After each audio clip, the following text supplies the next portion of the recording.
नमस्कार, आप सभी का संतोष जीएस क्लासेस में स्वागत है। जैसा कि हम फिर से एक टॉपिक बता रहे हैं, सतत विकास। ये भी इम्पोर्टेंट टॉपिक है। इससे पहले हमने मानव विकास के बारे में बताया था, मानव विकास सूचकांक के बारे में बताया था, कौन जारी करता है, किन आधार पर जारी होता है, भारत की रैंक क्या है, और इससे जुड़ी हुई और चीज़ें हमने बताई थी। उससे जुड़ी हुई प्रश्न भी कुछ बताए थे। ठीक है, अब जो हम चल रहे हैं क्या सतत विकास की बात जो करें कि सतत विकास आखिर क्या है। फिर हम चल रहे हैं सतत विकास में, इसका पहले थोड़ा सा हिस्ट्री देखेंगे सतत विकास, फिर रियल में सतत विकास के कितने गोल सेट किए गए हैं उन पर चर्चा करेंगे। तो पहले देखते हैं सतत विकास के बारे में। ब्रिटलैंड की अध्यक्षता में कब 1983 में क्या बन रहा था, ब्रिटलैंड आयोग बनता है। ठीक बच्चे, ब्रिटलैंड आयोग में क्या हो रहा है, 1987 में क्या हो रहा है, अवर कॉमन फ्यूचर एक रिपोर्ट जारी होती है। उस अवर कॉमन फ्यूचर रिपोर्ट में ही किसकी बात कही जाती है, सतत विकास की बात कही जाती है। फिर सतत विकास की उसमें चर्चा होती है तो उसी में परिभाषा निकल के आती है, सतत विकास आखिर है क्या। तो सतत विकास से तात्पर्य ऐसे हम कर सकते हैं जैसे कि औद्योगिकरण के माध्यम से मानव विकास चाह रहा है, तो उसमें क्या है, हम सभी लोग प्राकृतिक संसाधनों को भूल गए। हम लोग ये भूल गए हैं कि धरती के अंदर उतना ही पानी है, एक उसका लिमिटेड सोर्स है। ये नहीं है कि पानी आप इस पीढ़ी में इतना यूज कर रहे हैं वो अगली पीढ़ी में उतना पानी मिलेगा। धरती में कोयला, जीवाश्म ईंधन सब एक लिमिटेड मात्रा में सोर्सेज में। तो विकास ऐसा करना जिससे क्या बना रहे, संतुलन बना रहे, प्राकृतिक संसाधनों का जो है सिस्टम बना रहे। तो अर्थव्यवस्था प्लस क्या होनी चाहिए, सामाजिक व्यवस्था, फिर आपका क्या होना चाहिए, साथ साथ उसके क्या होना चाहिए, पर्यावरण। तीनों चीज़ों को मिला के चलना, वही एक प्रकार सतत विकास है। और परिभाषा में उन्होंने बताया कि जो है विकास की ऐसी प्रक्रिया जो क्या हो, वर्तमान लोगों की जरूरत को तो ध्यान में रखा ही जाए, लेकिन उसके साथ साथ भावी जो पीढ़ियां आने वाली हैं उनकी जरूरतों को भी ध्यान में रखा जाए, वही है सतत विकास। अब चल रहे 2012 में ब्राजील के रियो डी जेनेरियो सम्मेलन, जो शहर में एक सम्मेलन होता है, रियो डी जेनेरियो सम्मेलन भी कहते हैं, में सतत विकास लक्ष्य की बात रखी गई। इसी में ग्रीन इकोनॉमी की भी बात रखी गई है।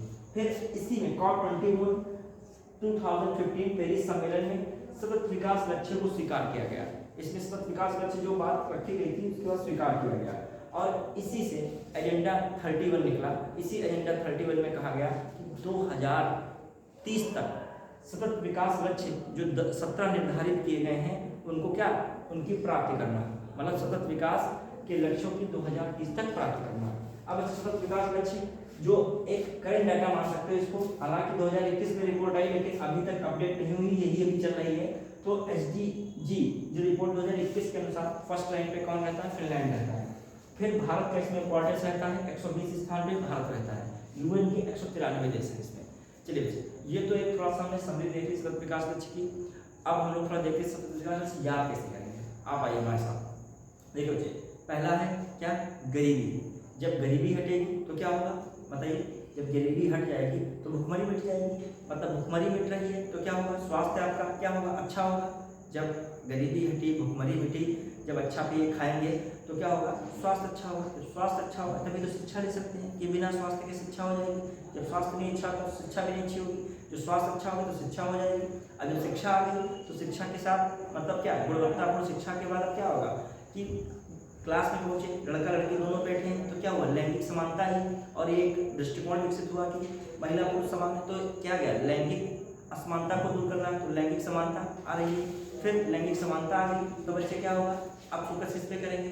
तो वहाँ जब क्लास जाएंगे तो वहाँ पानी की व्यवस्था देखेंगे, स्वच्छता की व्यवस्था देखेंगे। तो किससे आ रहा है, लैंगिक समानता के बाद किस पे ध्यान देंगे, स्वच्छता पे ध्यान देंगे, स्वच्छ पेयजल पे ध्यान देंगे। जब आपको स्वच्छ पेयजल, स्वच्छता मिल रही है तो जब स्वच्छ पेयजल पी रहे हैं तो इसके लिए कहीं ना कहीं जेट पंप जो समरसेबल का यूज हो रहा है तो इसके लिए ऊर्जा की जरूरत पड़ेगी।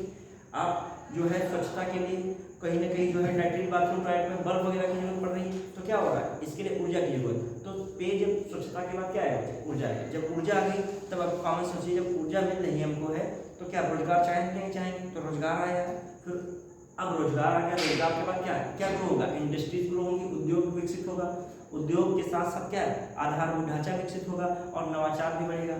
तो उद्योग, नवाचार, आधारभूत ढांचा विकसित हो रहा है। अब जब बच्चे उद्योग विकसित हो जाएगा तो क्या होगा, गांव और शहर के लोग सभी लोग काम करेंगे तो असमानता हटेगी, विषमता हटेगी।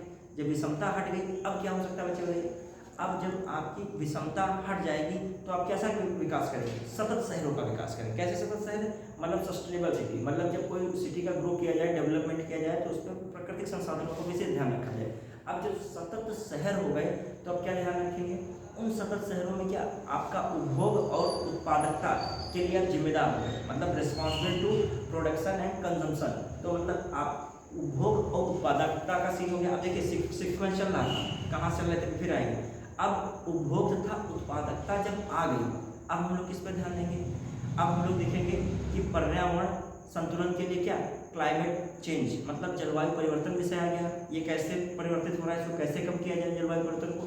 जलवायु परिवर्तन, अब जलवायु परिवर्तन कहाँ हो रहा है, एक आपका जमीन के अंदर जो है, मतलब जलीय जीवन जो कैसा है उसमें क्या परिवर्तन आ रहा है, मतलब जल के नीचे का जीवन। फिर इस जमीन के ऊपर जो है क्या है, इसके ऊपर का जीवन, मतलब जो जमीन पर जीवन है, जैव विविधता है, इस पर ध्यान देना है। फिर बच्चे क्या आएगा, जब इतना हो जाएगा तो क्या आएगा, शांति आएगी कि नहीं आएगी, तो शांति आ रही है। जब शांति आ जाएगी तो क्या है, ये सब मिलेगा कैसे, सभी के भागीदारी प्रयास से। अब इसी को हम यहाँ पे देख लेते हैं। देखिए बच्चे, पहले नंबर पे गरीबी, गरीबी जब हटेगी तो क्या भूखमरी मिटेगी, भूखमरी जब गई तो क्या स्वास्थ्य अच्छा हुआ, स्वास्थ्य अच्छा होगा तो शिक्षा अच्छी मिलेगी, गुणवत्तापूर्ण शिक्षा में मिलेगी तो क्या हुआ, लैंगिक समानता आ गई। जब लैंगिक समानता आ रही है तो स्वच्छता जल, स्वच्छ जल और स्वच्छता पे फोकस किया जा रहा है।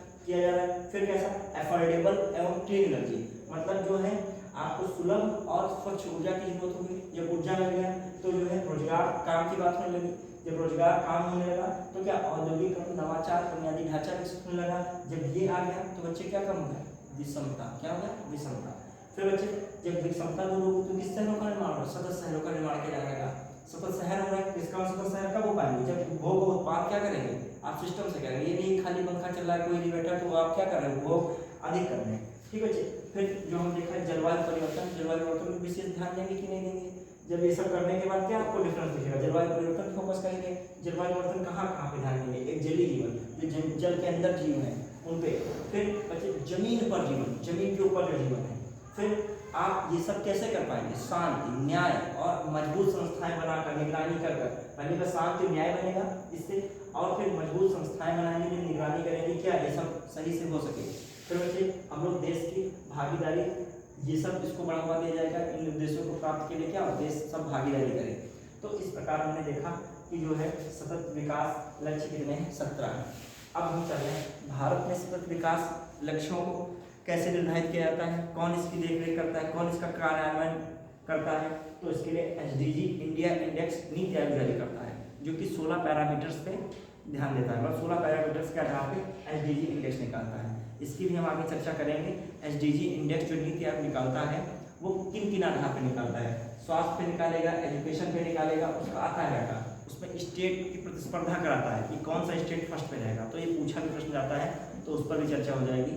फिलहाल के लिए आपके लिए ये भी एक इंपॉर्टेंट टॉपिक था। 17 लक्ष्य परीक्षा पीसीएस में पूछा भी गया, 18-19 के पीसीएस में देखा गया प्रीवियस ईयर में, तो पूछा गया था 5वां सतत विकास लक्ष्य कौन सा है। सीधा कौन सा ऑप्शन था, लैंगिक समानता। लेकिन 5वां नहीं जानते होंगे तो आप क्या लगाएंगे, उसमें सब दे देगा, स्वास्थ्य, शिक्षा, लैंगिक समानता, स्वच्छ जल। फिर और भी जो परीक्षाएं होती है आगामी, क्योंकि जो सरकार का भी जो एक मानक रहता है, तो लगभग देखिए सरकार की योजनाएं कहीं ना कहीं इन्हीं से टच करती हैं। ऊर्जा से टच कर रही है तो आपका उज्ज्वला परियोजना आ रहा है, स्वच्छता से हो रहा है तो आपका वही चल रहा है टॉयलेट का, जो हर घर जो क्या जो बात टॉयलेट बने हैं, ठीक है, इज्जत घर से कह रहे हो। और फिर शिक्षा में भी सरकार का फोकस हो रहा है, ठीक, भूखमरी के लिए, गरीबी के लिए, अनाज फ्री राशन, तो कहीं ना कहीं इसी से जुड़ी सारी जो है गवर्नमेंट की स्कीम्स रहती है, तभी ये इंपॉर्टेंट टॉपिक हो जाता है। ठीक बच्चे, इसको एक बार देख लेंगे। धन्यवाद, जय हिंद।